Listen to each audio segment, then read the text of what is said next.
तो हिस्ट्री का chapter number 1 विद्यार्थी, जिस चैप्टर का नाम है यूरोप में राष्ट्रवाद। ठीक है, तो बहुत इजी कॉन्सेप्ट के साथ पूरे नोट्स को हमने लिख चुके हैं विद्यार्थी, और आपको लाइन बाय लाइन निश्चित समझ में आएगा, क्योंकि ये जो नोट्स यूज किए हैं जो विद्यार्थी बुक से ही टोटली है। ठीक है, तो चलिए इसको स्टार्ट करते हैं। तो यूरोप में राष्ट्रवाद, तो यूरोप जो है एक सबसे बड़ा देश है। इस यूरोप देश में आने वाले जो देश होते हैं विद्यार्थी, इटली है, जर्मनी है, ऑस्ट्रिया है, फ्रांसा है, रूस है, ब्रिटेन है, यूनान है, पोलैंड है, बोहेमिया है, आदि देश आते हैं। ये सभी देश जो है यूरोप देश में आते हैं। ठीक है, और राष्ट्रवाद मतलब देशीवाद, अपने देश की जो हो, जो अपने देश के लिए सोचे उसी को राष्ट्रवाद होता है। राष्ट्र मीन्स देश। ठीक है, चलिए हम लोग इसकी चर्चा नेक्स्ट करते हैं। तो यूरोप में जो है ये सब देश आते हैं और आदि भी देश आते हैं। यूरोप जो है एक महाद्वीप है विद्यार्थी, अतः महाद्वीप जो होते हैं 7 है। विश्व की महाद्वीप जो है 7 है। एशिया, अफ्रीका, यूरोप, उत्तरी अमेरिका, दक्षिणी अमेरिका, ऑस्ट्रेलिया, अंटार्कटिका। ठीक है, थोड़ा सा अध्ययन कर ले विद्यार्थी महासागर के बारे में। तो महासागर जो होते हैं 5 होते हैं। प्रशांत महासागर, अटलांटिक महासागर, हिंद महासागर, आर्कटिक महासागर, दक्षिणी महासागर। जो महासागर जो है विद्यार्थी, प्रशांत महासागर दुनिया का सबसे बड़ा एक महासागर है, और यह गहरा भी महासागर है प्रशांत। ठीक है, तो चलिए अब हम लोग राष्ट्रवाद की परिभाषा सीखते हैं विद्यार्थी। तो यहाँ पर देखिए राष्ट्रवाद को हमने नोट कर डाला है।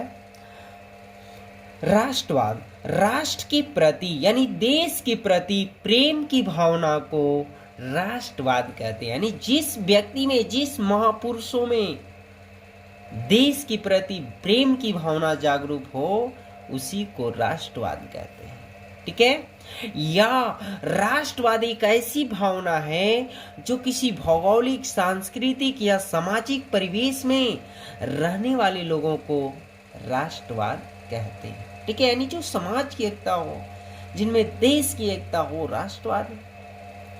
यूरोप की जो चर्चा होने वाली विद्यार्थी बहुत इजी कॉन्सेप्ट के साथ होगी। ठीक है, इस चैप्टर में यूरोप की साथ घटित घटना है। ठीक है, चलिए यूरोप आज आप जो देख रहे हैं ऐसा यूरोप पहले नहीं था। ठीक है, यानी एक ऐतिहासिक चीज पढ़ रहे हैं, क्योंकि हिस्ट्री मतलब ऐतिहासिक चीज। और यूरोप में हलचल कैसी हुई वही हम इस चैप्टर में क्या करने वाले हैं, पढ़ने वाले हैं। यूरोप में राष्ट्रवाद का कैसे हुआ, तो देखिए यहां पर सन 1789 से पहले फ्रांस में क्रांति नहीं हुई थी। याद रखिएगा, कौन सी ईस्वी में क्रांति नहीं हुई थी? 1789 ईस्वी से पहले।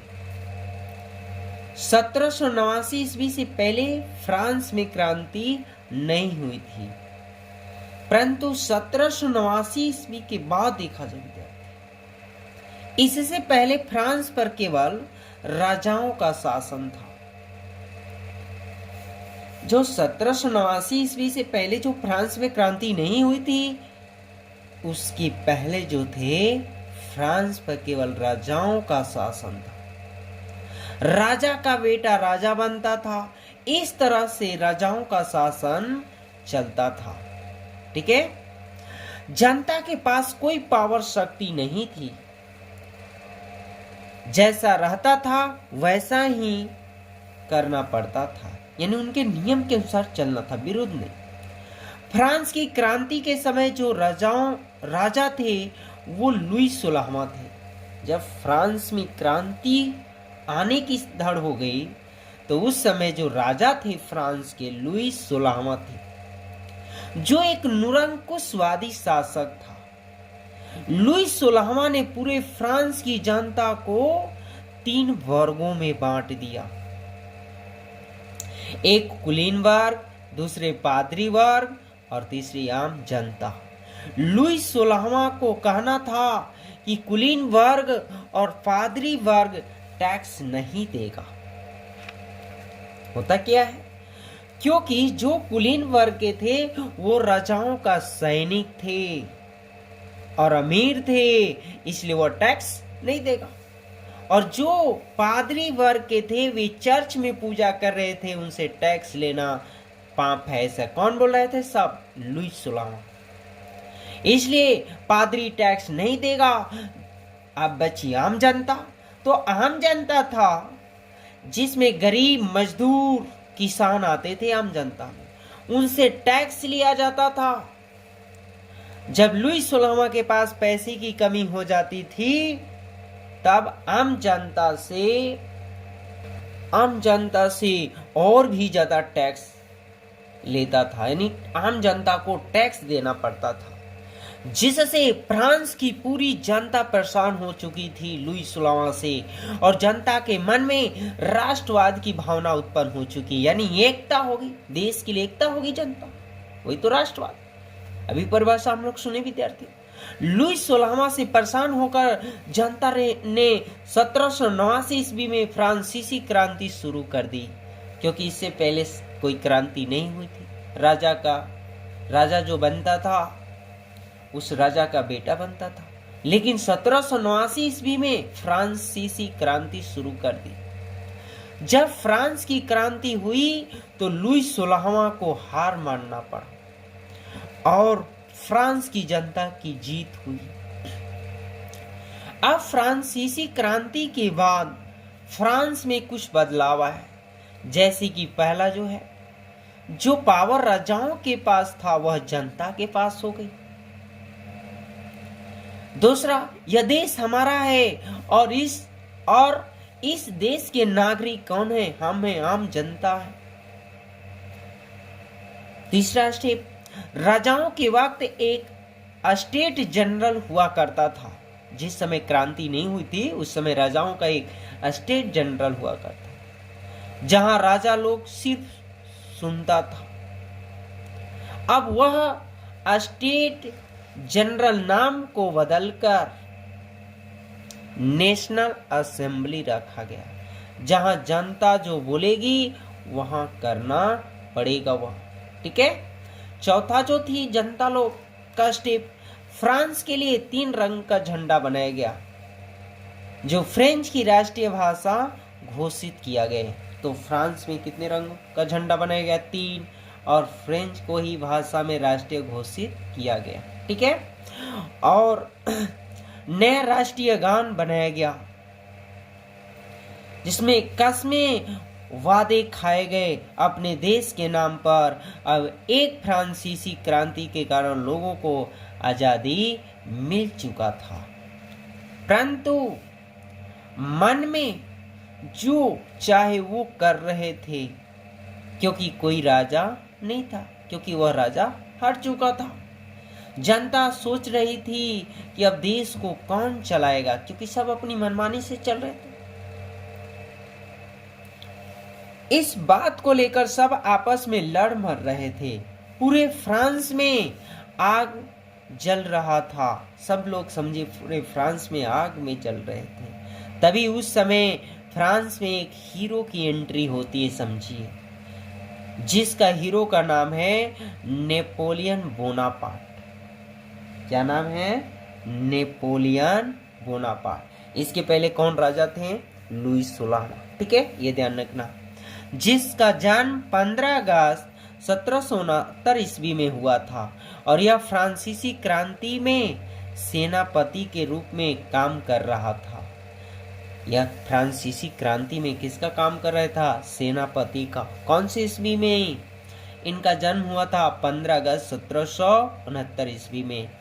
नेपोलियन ने 1789 में फ्रांस की राजधानी में प्रवेश किया। नेपोलियन ने फ्रांस की राजधानी में कितने ईस्वी में प्रवेश किया? 1789 ईस्वी में। और 18 मार्च 1804 को वह फ्रांस का राजा बन गया।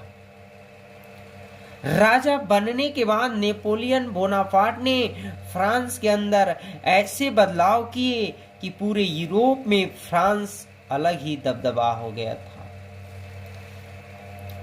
जो बोलते विद्यार्थी दबदबा है और दबदबा रहेगा, ऐसा नेपोलियन बोनापार्ट करता है। अब सुनिए आगे।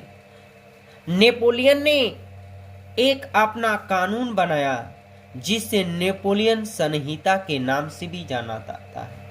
याद रखना, नेपोलियन ने एक कानून बनाया था जिसका नेपोलियन संहिता के नाम से जाना जाता है, जिसमें नेपोलियन ने कानून बनाया। पहला, सभी नागरिकों के लिए एक समान कानून बनाया गया। यानी पहले जो यह होता था कि राजाओं के जो खास पहलू रखा जाता था, अधिकार दिया जाता था, वह समझिए आम जनता को नहीं मिलता था। लेकिन यह चीज क्या हो चुकी थी, हट चुकी थी। दूसरा, अगर किसी के पास पैसा है तो समझिए वह प्रॉपर्टी खरीद सकता है और उसे उस प्रॉपर्टी को कोई छीन सकता नहीं है। और तीसरा स्टेप नेपोलियन बोनापार्ट ने बनाया, यातायात के साधन और संचार व्यवस्था को सस्ता कर दिया, जिससे व्यापार और तेजी से क्या हो जाए, बढ़ जाए। समाती व्यवस्था को खत्म कर दिया गया। यानी जो पहले यह होता था कि जमींदार किसानों से काम करवा लेते थे और किसान को बहुत कम पैसे देते थे और सारा पैसा खुद ही रख लेते थे, लेकिन वह चीज क्या हो चुकी थी, हट चुकी थी। यानी समाती व्यवस्था का मतलब ये होता है। ठीक है। स्टेप नंबर 5, विशेषाधिकार को खत्म कर दिया गया और शिक्षा व्यवस्था में सुधार किया गया। नेपोलियन ने इस बदलाव से लोग इतना खुश हो गए कि लोगों ने नेपोलियन को अपना मसीहा मान लिया था। विद्यार्थी, फ्रांस